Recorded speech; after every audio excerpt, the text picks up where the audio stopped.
I think that he is very important, though, for understanding the modern day. I think he's a good philosopher in that regard, because much of his works deal in simulacra and simulation. That's actually one of the names of his books, and I think it probably best summarizes the fields of Baudrillard that people find most interesting to this day.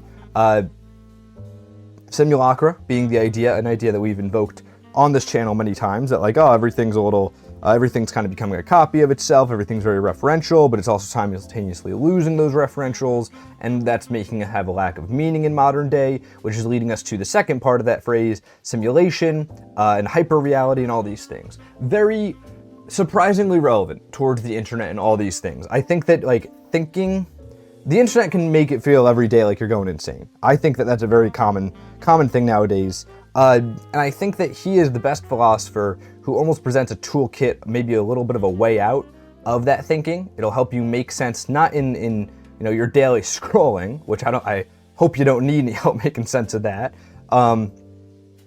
but more so making sense of this overarching meta-narrative of what is the internet and how are we interacting with it. The caveat I would say to him is I am of the belief that he is, and this is just my own personal opinion, but I think it's important to put it out there if I'm recommending it.